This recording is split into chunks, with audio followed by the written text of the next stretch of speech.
Okay.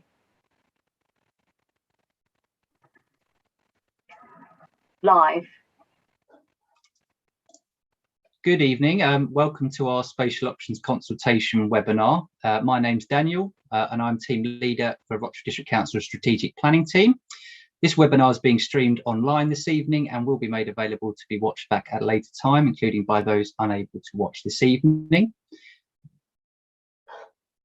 So the webinar this evening has three main purposes. These are to explain what Rochford District Council is consulting on and why, to explain how interested people can find out more information and respond to the consultation, and finally to respond to some of the more frequently asked questions about the consultation, including those made for the dedicated question form that was created for this webinar. So what is the local plan and why does it matter? So the spatial options consultation that the council has recently launched and that this webinar relates to forms part of a wider process for preparing a new local plan for Rochford District. Every district council in the country is expected to prepare a local plan for their area. So local plans are written documents, they contain long-term visions and strategies, and they also contain a wide range of policies that planning decisions are made against. These policies relate to a wide range of issues, big and small, so new housing estates and neighbours extensions will all be related back to these policies. Fundamentally, local plans also set out what land can be used for and where new housing and economic developments will be allowed. So a local plan is prepared over many years. Rochford District Council has been preparing its new local plan since 2015 and previously consulted in 2018 on a document called the Issues and Options document. The consultation that this webinar relates to is the second of an expected 4 stages of the new local plan. Just as a reminder, this consultation is known as the Spatial Options Consultation. We are relatively early stage in preparing our local plan, and we expect to consult 2 more times, both in early 2020 and then in 2023. At each stage of consultation, the details within the consultation document are more specific about what the local plan is likely to contain. In 2023, we hope to arrive at a final local plan ready to be submitted to a government inspector. It's important to get involved at this stage of the consultation to make sure that your views are taken into account when decisions are made on that final local plan.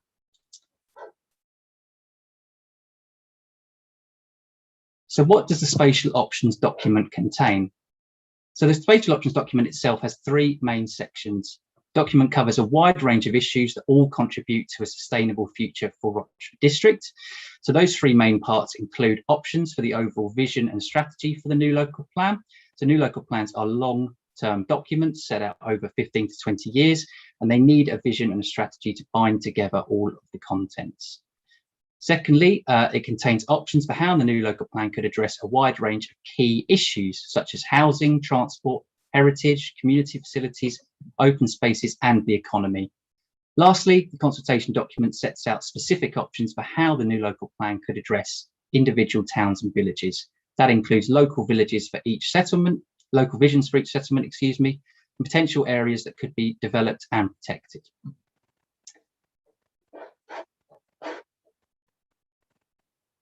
So what is public feedback being sought on?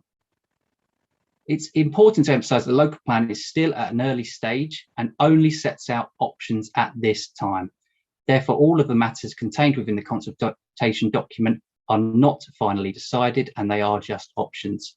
However, responses to consultations such as this is important to influence which of the options ultimately are selected. We recognise that not every option presented in the document is equally suitable, and it's important that public feedback is made into the process to understand which options could work. I would also emphasise at this stage that the consultation has recently been extended and now closes at 5 p.m. on Wednesday, 22nd of September.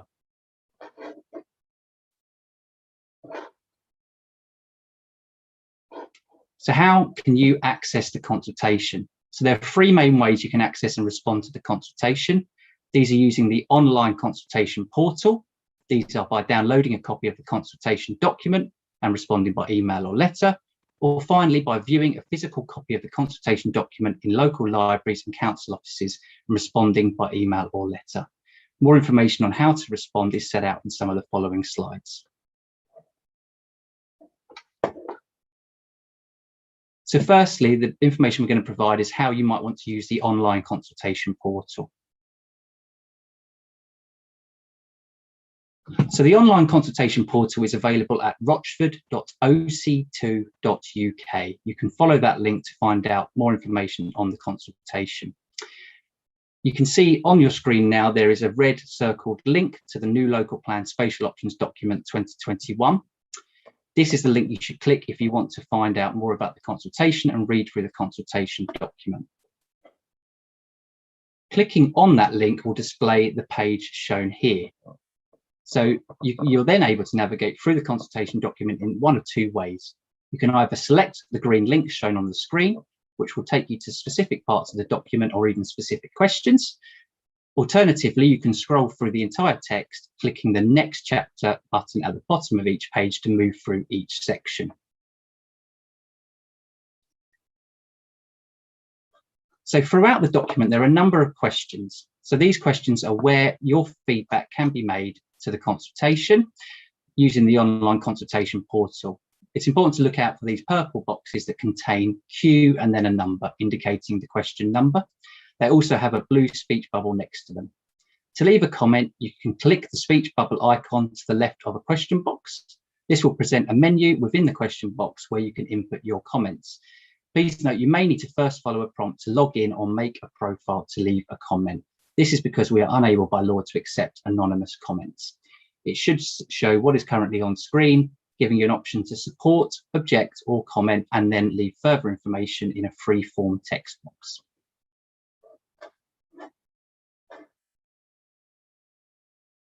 So an alternative way of accessing the consultation is by downloading a copy of the document and responding by email or by letter. So again, the link that you would need to follow to access a downloadable copy of the document is rochford.oc2.uk. At this time, you would need to click the black bar indicated on the screen, which says Spatial Options, Downloadable Copies and Topic Papers.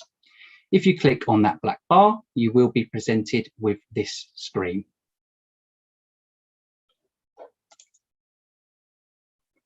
This will display a number of links where you can download copies of the consultation document. Please note the version labelled Simple may be more appropriate for printing and mobile devices. However, the content and questions within these copies is identical to that on the consultation portal. However, if you access the consultation in this way by downloading a copy to your own computer, you will need to submit your comments manually, either by email to spatialoptions@rochford.gov.uk or by post to Council Offices, South Street, Rochford, SS4 1BW. Details are on the screen and also on our website.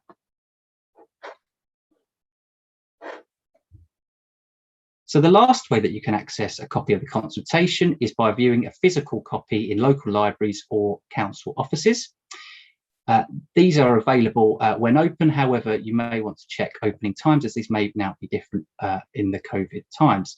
Paper response forms have also been deposited at these locations, and you may find it easier to make your responses using the paper response forms. If you do choose to access the consultation using this method, you can respond by either emailing, again, any comments you have to spatialoptions@rochford.gov.uk, or by posting any comments you have to Council Offices, South Street, Rochford, SS4 1BW. This information is again on our website should you need it at a later date. There is also a sheet available in those locations where the documents are, setting out more information about how to respond and send in comments.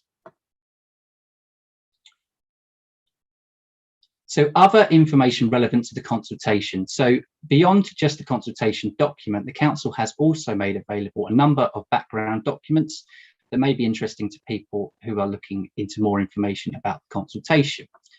So there are three main types of background document that the council has made available as part of this process. These are the evidence base, which are technical studies relating to certain issues to do with the local plan. This might include greenbelt study, a landscape study, land availability study, and other technical studies. Some of these documents are prepared by the council, but many are prepared by expert consultants. Secondly, we have published a number of topic papers. These are non-technical summary documents explaining how the council's new local plan relates back to key issues such as housing or transport or the environment. Finally, there is the interactive map. So the interactive map, which some people may have already used, basically shows many of the spatial issues set out in the consultation document, such as pieces of land that have been put forward to be considered for development, as well as other constraints such as open spaces, town centres, etc. This can be accessed using a link that is published on our website, and it's also worth saying at this point that a separate guide to the interactive map has been made available on the council's website using the link now on the screen. It can also be found on the main consultation webpage of the consultation.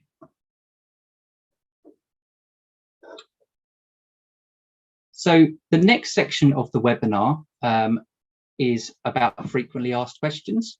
So we created a form where people were able to submit questions that they wanted the council to answer during this session. We have also received a number of frequently asked questions when doing recent events, as well as through phone calls and emails, and we are attempting to respond to as many of those today as we can. What I would emphasise at this point is some questions have been generalised because they've been answered many times in many different forms. So to avoid repetition, we have grouped together questions where the same response applies to multiple questions. Therefore, if you don't see the exact question that you asked, it may be that it is responded to in the form of another question. Similarly, some questions did come in relatively late in the process, i.e. today or just before this webinar. So unfortunately, it has not been possible to include those in this presentation. However, what I would emphasise is that council is committed to providing written responses to all of these questions on the website as soon as possible. Therefore, even if your question is not included in those covered in this webinar, it will be receive a written response on the council's website as soon as possible. And that will again be linked from the main consultation webpage on the council's website. So the first question that we've sought to answer in this section is, why do we have to plan for new development? So one of the key roles of the local plan is obviously to plan for new development, and that may be in the form of allocating areas of land in the district where new housing or economic development will be considered acceptable. So local plans such as the one being prepared by Rochford Council need to be prepared within both government policy and legislation. And in order to be approved, local plans need to pass certain tests set by government. So one of these tests requires the local plans to meet the needs of an area unless there are compelling reasons not to do so. So the starting point for working out how much development might be needed in an area is a government methodology for housing need. So for Rochford, this methodology results in a figure of around 360 homes per year, which works out at around 7,200 homes over the next 20 years. However, it's worth emphasising that many of these homes are already being planned for, including existing development sites such as those in the west of Rayleigh or in Holbridge or at Hall Road in Rochford. When totalling all of the existing sites together, we expect that we could deliver around 4,000 to 4,500 homes on these existing sites. So compared to a need of around 7,200, that might leave anywhere in the region of 2,000 to 3,500 yet to be planned for over the next 20 years. So through the local plan, the council will need to consider how much development should be planned for, as well as to plan for other forms of development, such as new jobs and services. There's no guarantee at this stage about how much development will ultimately result in the local plan. However, we have to go through this process, which I reiterate again, we are at a relatively early stage of, to work out how much of our development needs can be sustainably met in the area. So the second question that we have been asked in this section is, what will the council's overall strategy be for new development? So in the spatial options consultation document, there are 4 main options set out for how development could be distributed. So these are option 1, to focus development within existing urban areas. Option 2, to extend existing towns and villages. Option 3, to focus development in one large area of more than 1,500 houses. Or option 4, to strike a combination of the other 3 options. It is, however, extremely important to emphasise that no matter which of these options is selected, government and council policy is clear that brownfield, contaminated and vacant sites will need to be used before considering any greenfield sites. Therefore, the Spatial Options Consultation document provides detailed information on each of these 4 options, with an opportunity for you to tell us which of these strategies you would pick, or indeed if you think there is an alternative strategy that we have missed.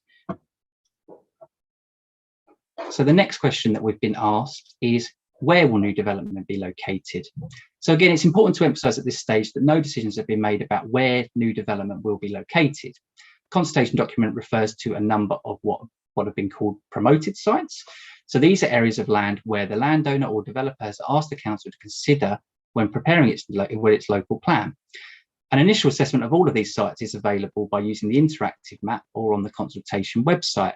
However, I would emphasise that this assessment is initial, and more robust and technical assessments will be needed before decisions are made about whether any of these sites should be developed. Therefore, whilst no decisions have currently been made on future development locations, you can help to ensure that decisions that are made about sites are the right ones by responding to the consultation, by telling us which sites you think could be developed, which sites you think shouldn't be developed, and if certain sites were to be developed, what type of infrastructure or protections would be needed to make that sustainable. So the next question that we have received is, what does the council mean when it says promoted site? And this question might be particularly important in the context of our interactive map, which shows many of these promoted sites in a blue colour on that map, typically with a reference beginning CFS. So you may have seen land being referred to as a promoted site. Through their local plans, all councils need to consider what land might be available to use for different purposes, such as housing or economic development. Councils therefore often issue what is called call for sites, where developers and landowners can put forward land that they want the council to consider for development. So there's no sifting process at this stage about what types of site can be put forward, but the council is duty bound to consider all of the sites that are being put forward. Some of these sites are clearly never going to be suitable and may be subject to major constraints such as flood risk. So promoted sites in the consultation document are all of the areas of land that were received by the council through this call for sites process. These promoted sites are shown as blue shapes on our interactive map and on maps within the document. So it's important to emphasise again that the inclusion of a promoted site in the document does not mean it will be developed. Only a small fraction of the sites put forward would ever be needed, even if the council was to meet its development needs in full. And like I said earlier, many of the sites that have been put forward would have significant constraints that would prevent them from ever being developed. So the next question that we have been asked is, what are the risks of not planning for new development? So one of the reasons that we're obviously doing this is to make sure that the council's position is solid in terms of retaining control over where new development might be located. So it's important to emphasise that the planning system does allow developers to appeal directly to a government inspector if a planning application is refused by the council. It may therefore be possible for developers to get permission for a development through the appeal process if they can demonstrate that insufficient homes are being built in an area to meet needs. Therefore, it's important that the council takes a proactive approach through its local plan to considering how those homes could be developed, and only concludes that the homes could not be developed if it has compelling evidence. There are also other risks to not planning for new development. Firstly, not building enough housing in an area does contribute to that housing becoming increasingly unaffordable, particularly for first-time buyers. And this has led to increases in the number of younger people living at home for far longer than they'd like, or leaving the district entirely to find a new home. That same situation also exists for many businesses. So if not enough business premises or not enough high quality business premises are planned for, there is a risk that none of the existing premises meet the needs of our businesses as they grow, and therefore they choose to relocate in other areas, potentially losing jobs or potential jobs that could be created if they had places to grow into. So the next question that has been asked is, how is infrastructure capacity taken into account when decisions are made? So this autumn, the council will prepare a key document for the new local plan, which is called the Infrastructure Delivery Plan.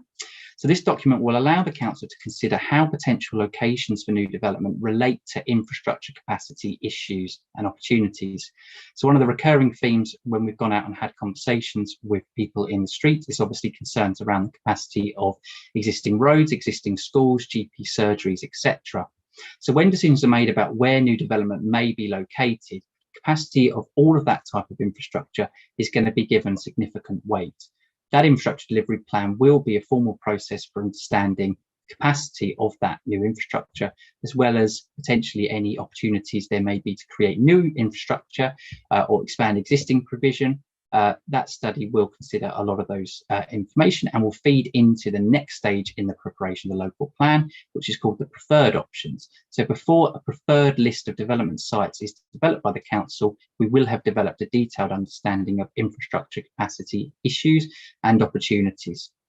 So it is also worth re-emphasising at this stage that the council works closely with those infrastructure providers, including Essex County Council and the NHS, as well as utility providers, to ensure that any infrastructure that is required for a new development can be expanded to support population growth. And the council will be working with those organisations to try and ensure that their investment programmes do deliver capacity improvements that can support any of the growth that goes into this new local plan. It may also be possible to attract external funding from government. However, again, more information is likely to be needed about where and how new development could be located. So a similar question, which is, will the new local plan deliver new infrastructure? So when developers build new homes or business premises, they are required to make financial contributions towards local infrastructure. So you may sometimes hear these contributions referred to as Section 106 contributions, which is named after the legal agreements that these contributions are enshrined in. So, and in general, the larger a development is, the larger the financial contributions will be. So it's important we get the strategy of our new local plan right to make sure we can get the most bang for our buck in terms of new infrastructure. So the decisions about how much development should be located in certain areas and where it should be located is absolutely fundamental to understanding what new infrastructure may be possible. So an overview of how those different strategy options relate back to potential infrastructure opportunities is set out in the consultation document in the strategy options section. There are also information in there about the general assumptions that we use about the size of new developments that might be needed to fund different types of infrastructure. This is all, of course, all predicated on the ability for development to fund this infrastructure. And as I said on the previous slide, it may be possible to attract funding directly from the infrastructure organisations or government to also help deliver more transformational infrastructure improvements. So the next question that we have been asked is, how can we be sure that infrastructure will be delivered first? One of the main challenges in planning is that often the infrastructure that is being funded by development isn't delivered at the early stages of the development and may be delivered quite late on in the development's lifespan. So the council will need to make a concerted effort through its new local plan to make sure that infrastructure is put in place at the earliest stages of any new development. At this stage of the process, it's not possible to identify specific projects or sites for infrastructure, as we require an understanding of where development may be suitable if that development is required to fund the infrastructure. So, for example, a site being identified for new infrastructure in Rayleigh will not work if the funding for it is being created from a development in Great Wakering. And by law, the funding made available for infrastructure needs to be spent to service the area that a new development is located in. So beyond direct funding from developments, the council will also need to work with Essex County Council, the NHS, central government and utility companies to ensure that investment plans align with our own local plan. So the next question is, why is the consultation only 6 weeks long? So government regulations require consultations or local plans to be at least 6 weeks in length. So we have recognised that during the summer holidays, it may be difficult for people to get back, or they may not have the time to develop a detailed response to consultation. Therefore, we have extended the consultation deadline by 2 weeks. So it now results in an 8-week consultation. So the new closing date for the consultation, as said on a previous slide, is Wednesday, the 22nd of September. And this will be kept under review to make sure that as many people are able to respond as possible. So the next question that has been asked is, has the council already carried out a local needs survey to establish requirements for housing in the next plan period? And if so, at what stage will sites suitable for further housing be identified?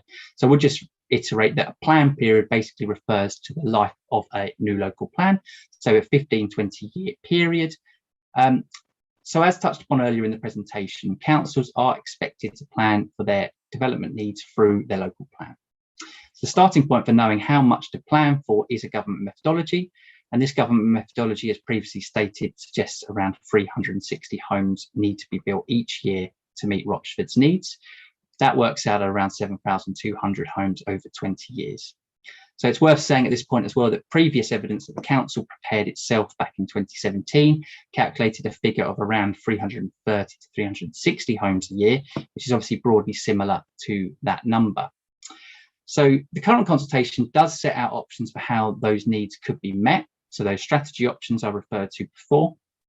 But at this stage, no specific locations or sites have been selected. Future stages of consultation will provide more detail as this emerges. So just as a reminder, we hope to consult again in the next spring, and then finally again in 2023. And each of those consultations will contain more detailed information about what the council suggests should be done for its new local plan.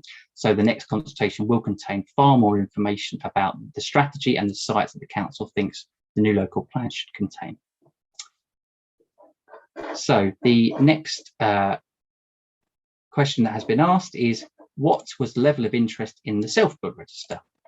So for anybody who isn't aware of the self-build register, it was introduced by government for individuals and households to register an interest in building their own home. And typically what this requires is a serviced plot, i.e. a piece of land that already has connections to utilities that somebody can come along and design and build their own home on. So the register was introduced in 2016 and currently has 83 individuals registered to it, which is a relatively significant number.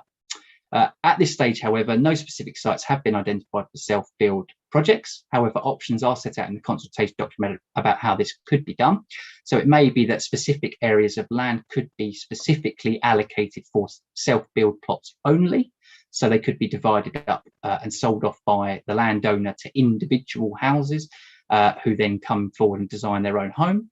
The advantage of something like that is obviously then it's a very direct way of making sure local people can get on the housing register, because there's a bit more control about who buys the homes. Alternatively, it could be that on any larger housing sites that may be built, a certain percentage of the homes need to be made available for self-build. So there are options set out in the consultation document, and these are set out in the housing for all section in that document. So the next question that has been asked is, why has the council not done a transport assessment before asking the public to comment on the proposed sites for future development? How can the residents of Rochford district be expected to give a worthwhile response without knowing what road improvements are being considered to go along with the proposed siting of the additional housing? So I would emphasise that work on a transport assessment is currently underway, and we'll consider how different options would impact on key junctions. By options, again, I mean different strategies or different sites of different developments, alternatives. So a key part of any transport assessment would be identifying any improvements that would need to be delivered to make any new housing sustainable. So that assessment is still underway. The reason why it hasn't been published before this consultation is that where development is expected to fund improvements to the road network, there needs to be a rough understanding of where that development could go. So similar to the previous example we gave, road improvements in Rayleigh could not be delivered if the funding was to come from developments in Great Wakering. Therefore, to understand where it may be possible to fund those improvements through development, we do need to have a rough idea about where that new development could be located. But nevertheless, the transport assessment will be a public document, and it will be published in due course before the next round of consultation, and individuals and residents will be able to review that information and make any comments that they feel necessary. So the next question that we have received was, are you going ahead with the old plan of a new road from the A130 through to Shoebury? So similar to the previous response, a transport assessment is currently planned, and that would need to identify any potential mitigation or new options that may be required to help support any new housing or other development.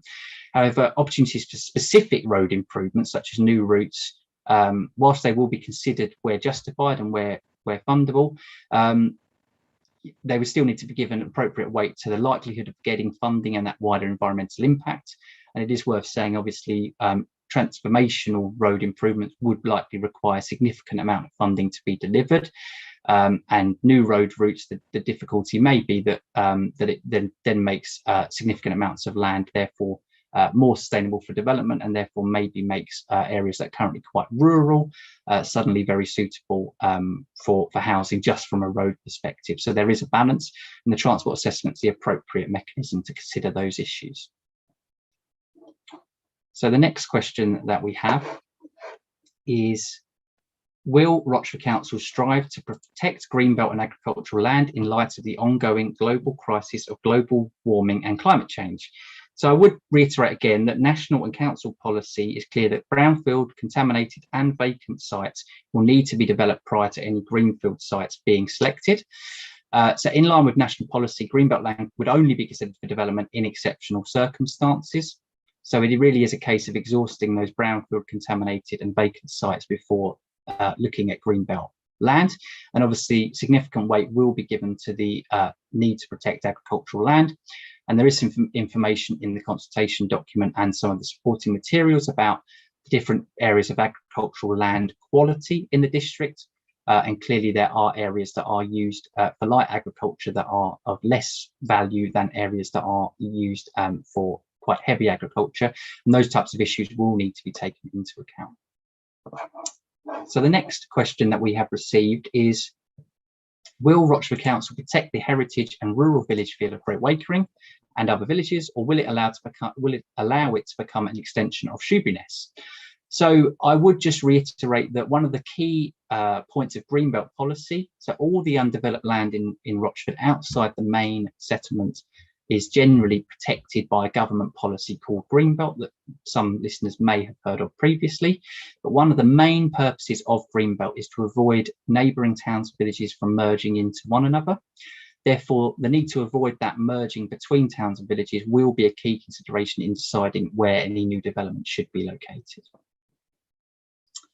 So the next question that we have received is, will land in Fambridge, such as Ellesmere Road, be included as most plots are infill? So I would just reiterate again at this stage that no decisions have been made about which of, if any of the sites should be developed. Interested parties can advise of the lands that they think should be developed. However, at this stage, we have not come to any formal decisions or conclusions about any of those individual sites. So it's not possible to know whether or not any particular site is likely to be selected or not at this stage. The next question we have received is, can the single trunk road, i.e. the A127 and NHS Hospital, presumably Southend Hospital, cope with a 30% increase in loading, bearing in mind both were defined as at or near capacity in 2011? So similar to the answer to a previous question, work on a transport assessment is currently underway and will consider how different options would impact on key junctions. There also exists an A127 task force, which is looking at long-term options to improve the capacity and flow of the A127. More information on that is available online under A127 task force. Again, a key part of any transport assessment would be identifying any improvements that are needed to support any new development.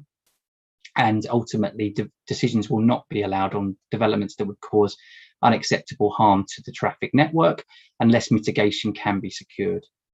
I would also emphasise the council works closely with the NHS, and developments are required to contribute financially to the NHS to allow local facilities to be expanded. So this includes primary care to Southend Hospital. How that money is actually spent, though, is a responsibility for the local health trusts. So the next question that we have is, why is road infrastructure not at the top of the list to be tackled first? So again, road infrastructure is a key consideration in any future decisions about the new local plan strategy. So that transport assessment I mentioned previously will consider the impact of potential new development on traffic flows on key roads and junctions. And we will be working with Essex County Council to try to make sure that investments can be made to the road network to make sure that it is as sustainable as possible. Clearly, if developments are going to have an unacceptable impact on the road network that can't be mitigated, they are unlikely to be selected as part of the new local plan. So the next question is, will the boundaries of the Roach Valley be taken into consideration? So the boundaries of the Upper Roach Valley Special Landscape Area, which is an area of broad land from around southeast Rayleigh under to the south of Hockley and out towards Rochford in the east, is an identified constraint. It's an area that's identified as being of importance for landscape, and it's also an area that's identified as a kind of green lung for the district. So all of those qualities will be taken into account when considering potential sites for development. There is a landscape character assessment that the council has had prepared, which is available on the consultation website, and that again reiterates the importance of that area for its landscape qualities. So the next question is, will you be preventing the use of already dwindling green spaces in the district for building? So green spaces in the sense of parks and open spaces are not currently being considered for development as part of the new local plan. In fact, the consultation document identifies a whole wide range of these open spaces, both public open spaces, private open spaces, and recommends them for protection. There's also a specific policy looked at in the consultation document known as local green space, and those are green spaces that are particularly important to local communities, and through local plans councils can identify local green spaces that are important to the local communities and afford them the same strength of protection from development as greenbelt land. So for green spaces in a wider sense, it is worth reiterating again that council and government policy is very clear that brownfield and vacant sites need to be developed prior to considering greenfield sites for development. So the next question that we received was, what steps are the council planning to address housing in this district for the hidden homeless, those sofa surfing and adults forced to live with parents as they have low wages and the price to rent/buy is too high? So I would advise that around a third of homes built on larger sites are made available for affordable housing, and the council has 100% nomination rights on the initial wave of these properties and a local eligibility test. It is, however, also worth pointing out that a new type of affordable housing has recently been introduced by government, and this is called first homes. This is specifically a type of affordable housing that is made available to first-time buyers, and that's made available to first-time buyers in perpetuity. So if you as a first-time buyer were to buy that house, you would then need to sell it to another first-time buyer and maintain a percentage discount for in perpetuity. So through the local plan, the council can obviously try to make sure as much of those affordable homes are developed as possible, and make sure that the policy requirement on new development sites pushes that percentage as high as it can go. So at the moment, like I said, around a third, but it may be possible to require 40 or even higher than 40% of homes to be different types of affordable tenure. And that obviously includes those first homes, but also social housing, affordable rent and other types of affordable housing. It's also probably worth pointing out that generally trying to address housing issues is also important, and comes back to some of those strategy issues mentioned earlier in the presentation about how housing need could be addressed in a more general sense. So the next question that has been asked is, what provisions do the council have to accommodate the disabled members of our society? So access to some areas are restricted for wheelchair users, woodland walks, pavements and roads. Vehicles, cars, lorries, vans use the pavements as parking, and cyclists use them as their very own road as they feel the actual roads are too dangerous for them, making it hazardous for those with visual impairment, severe visual impairment, wheelchairs, etc. So the council can create policies in its new local plan that require developments to be built to suitable standards of accessibility. It is more challenging to retrofit existing services and existing areas, but it may be possible for the new local plan to help fund accessibility improvements in certain locations. So developments being built in a village may be able to make contributions to improving the accessibility of local parks or local woodland, local pavements, etc., as part of its kind of community contribution through Section 106s, which I mentioned earlier. Also, currently 3% of homes on larger sites are required to be built to full wheelchair accessibility standards. Again, through the new local plan, it may be possible to review this and revise this figure upwards to make sure more homes that are being built on development sites are ready-made for those with movement impairment or those using wheelchairs. So the next question we have received is, how many applicants are currently on RDC's housing waiting list, and what percentage of the proposed additional housing will be social or affordable housing? So I can advise there are currently around 980 individuals on the council's housing register.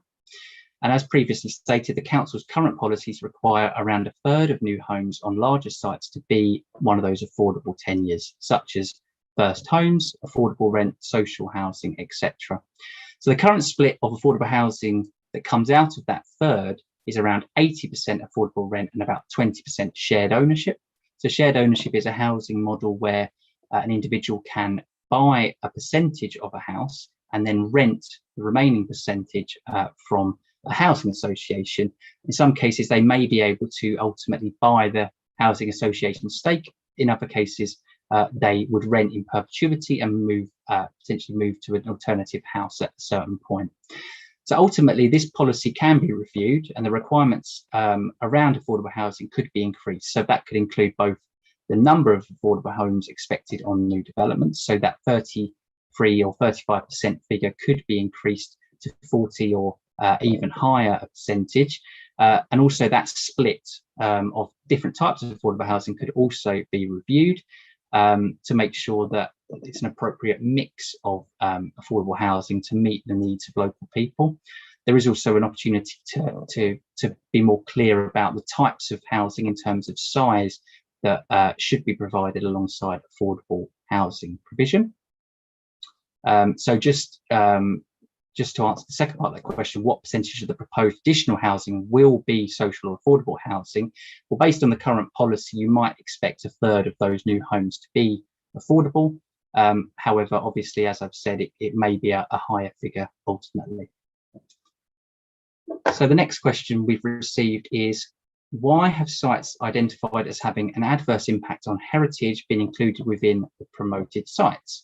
So it's worth saying again that the consultation document includes all of the sites that landowners have asked us to consider.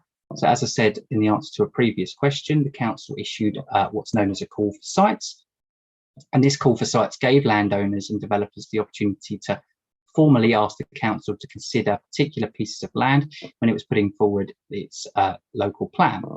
So at this stage, we have not sought to sift sites from that list, and therefore we are very aware there will be sites within that list of promoted sites that actually are subject to quite significant constraints. And that's not just heritage, that might also include flood risk, it might also include protected habitats. So more information on the initial site appraisal that the council has done on each of these sites is available if using the interactive map mentioned earlier, and you may be able to see through that scoring process exactly how different sites have been assessed, and it may be that it's quite clear in that assessment process that actually certain issues to do with sites have been scored and they show up as a very poor score against that criteria. And again, those types of issues will all be taken into account when decisions are made about ultimately which sites need to be developed.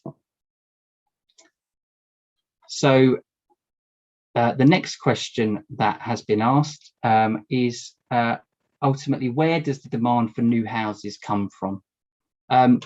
So it's worth saying again that national government policy does require local councils to plan to meet their housing needs. And the starting point for any council's local plan is the government housing need methodology. And again, that results in a figure, as I've stated previously, of around 360 homes per year for Rochford. But the demand for new houses comes from various sources. Feedback from recent developments suggests that actually a majority of the homes being reserved on new development sites are being sold to local people, including people mostly with an SS postcode, for example. So Rochford has known issues with concealed households, which are basically homes that are being lived in by too many people, and ideally, you know, a subset of those people would like to move into their own home. And we have also got known issues in terms of housing affordability and how that affects first-time buyers, but also others in the community.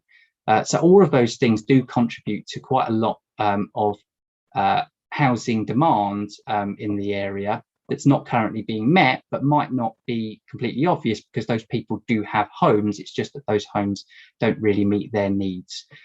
However, you know, some percentage of the demand for new housing does come from people from outside the area. However, this is true of all places, and indeed Rochford residents are free to also move to other parts of the area. And so this is inevitable to a large extent. So the next question that has been asked is, will the field at the back of Hockley Community Centre, owned by RDC, be allowed to be used as a road for access to enable development on the field belonging to Betts Farm once its lease to the community centre ends? So there are no plans for this as part of this consultation. That isn't being considered as an option as part of this consultation.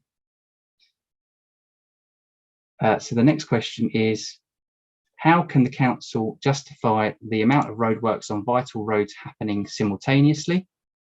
So it's worth just pointing out that permission for roadworks does not fall under Rochford District Council, but the issue has been noted previously and brought to Essex County Council's attention. So obviously there's a hope that that issue will not be repeated, but it doesn't unfortunately fall under Rochford District Council direct influence.